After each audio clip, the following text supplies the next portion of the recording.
Welcome to Lunch with the Lord. I'm Pastor Mark. We're in Judges. We're going to be starting in chapter 13 this lesson. But before we begin, Jeremiah 15:16. Thy words were found, and I did eat them, and thy word was unto me the joy and the rejoicing of my heart. Now, as we begin here in chapter 13, we see that chapters 13 to 16 is the story of our last judge or deliverer in this book of Judges. And of course, we're talking about Samson. Now, in the Bible, there were at least 6 men whose births were foretold. 4 of them were by an angel or a messenger, and 2 were by prophets. Now, the first one we have is Isaac in Genesis chapter 18 and verse 10. That was foretold by an angel. The second one is Samson in Judges 13 verse 3. That also was foretold by an angel. The third one is Josiah in 1 Kings chapter 13 and verse 2. And that was foretold, his birth was foretold by a prophet. The fourth one is the Shumanite's son, which is in 2 Kings chapter 4 and verse 16. And his birth is foretold by a prophet. The fifth is John the Baptist in Luke 1 verse 13, and his birth is foretold by an angel.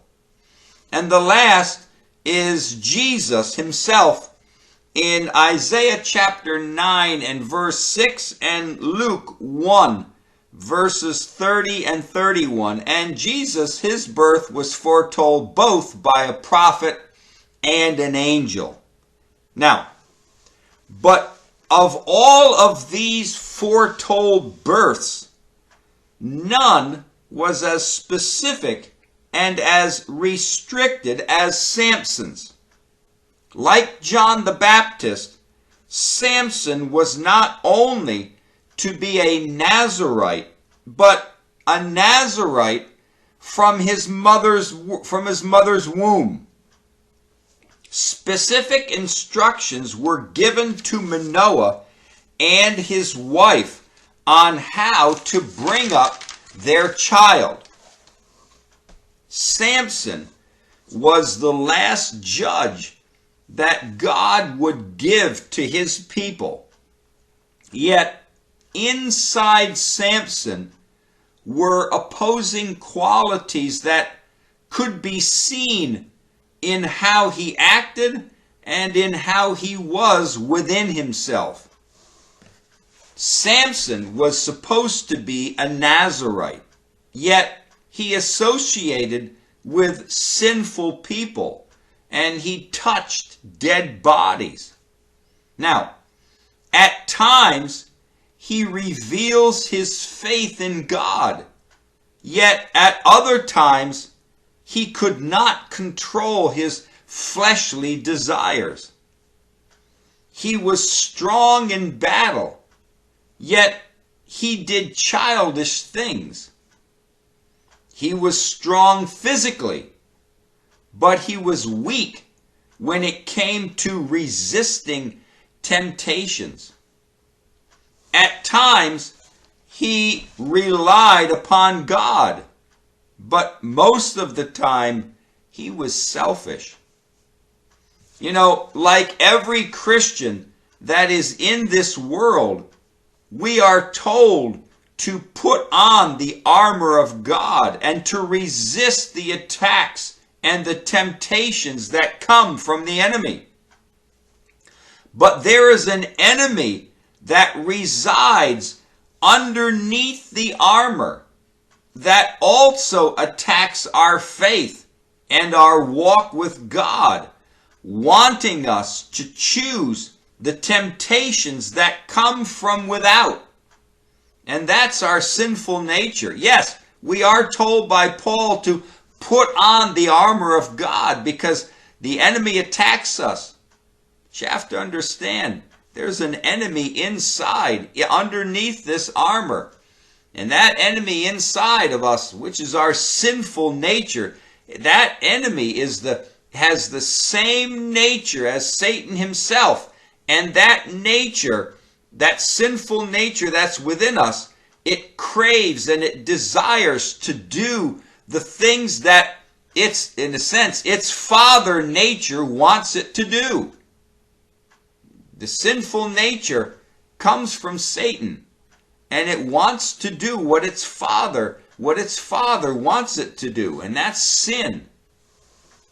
The law of the Spirit of life in Christ Jesus is always warring against the law of sin and death that's within us.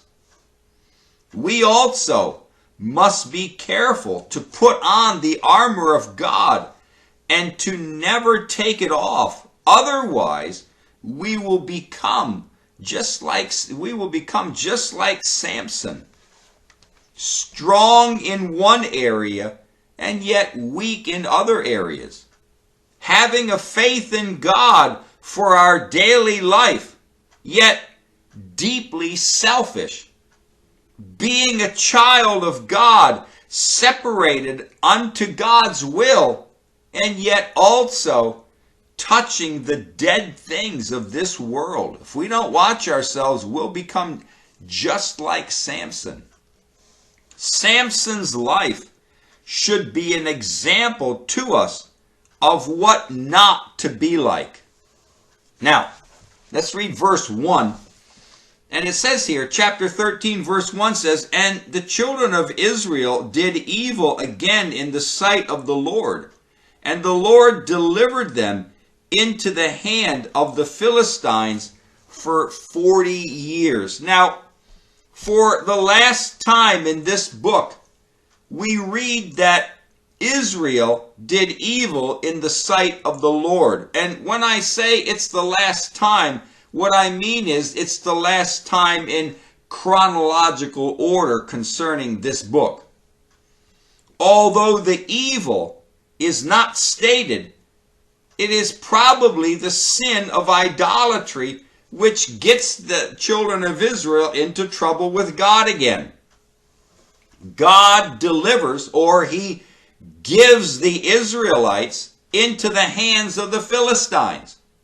Yet, unlike the other oppressions that we have seen in this book, the children of Israel, they do not cry out to God for help. For 40 years, they were being oppressed by the Philistines. And in that time, Samson was afflicting the Philistines. But did the children of Israel, did they get used to the bondage? Was the oppression that the Philistines put on the Israelites, was it not as severe as others in this book? Again, we don't know, but for some reason, the children of Israel are being oppressed by the Philistines. And the children of Israel, for 40 years, they don't really cry out to God in that time period for relief. And again, it's not known why. Now let's take a look at the Philistines and see who it is that is oppressing them. We're just going to take a small snapshot of the Philistines so that you understand who it is now in these next 4 chapters that's oppressing the children of Israel. The Philistines inhabited a land that was about 60 to 90 miles long and about 20 to 30 miles wide. Their land was along the Mediterranean Sea, directly west of the Dead Sea. Their land bordered the tribes of Simeon, Judah, Dan, and Naphtali. So basically, if you're looking at the map of Israel, it's down in the southwest corner of the promised land where they where the children of Israel took their possessions.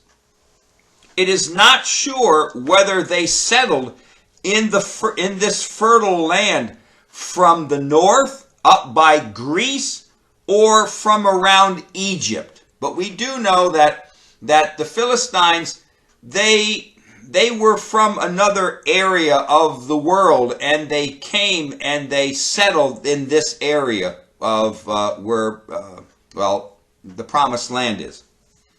The Philistines worshipped two main gods. Number one, Dagon. Now, Dagon, the first part of his name, D-A-G, Dag, means fish. So therefore, Dagon is the fish god. Their idol was half fish and half man. It had the face of a man and basically the upper body of a man, and the lower part was a tail of a fish. The second main god that they worshiped was Ashtaroth. And Ashtaroth is an Assyrian goddess of fertility. Now, there were 5 main cities in the land of the Philistines. You have Gaza, you have Ashdod, Ashkelon, Gath, and Ekron. These were their 5 main cities. The fact that Goliath came from Gath against King David shows that at this time period, there still were giants that lived with the Philistines at this time. So again, the Philistines are there, and there are still giants in the land. And I know that they went in. Joshua went in, and Caleb took a city, his possession, and he chased out the Anakims, which were giants. But those weren't the last ones. There were still more giants living in the Philistine area.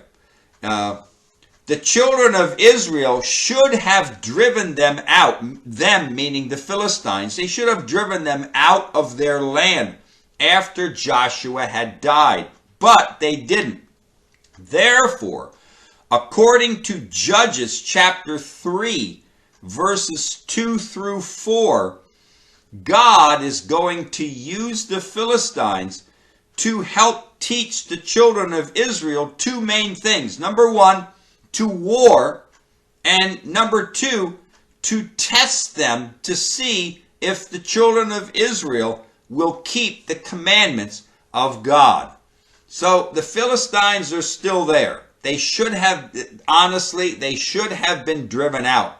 But the children of Israel didn't do it. Down in where Judah and Simeon are, they should have basically kicked them out of the land and taken possession, but they didn't. All right, we're going to continue in verse 2 of next lesson. But until then, walk with the Lord. I know he walks with you.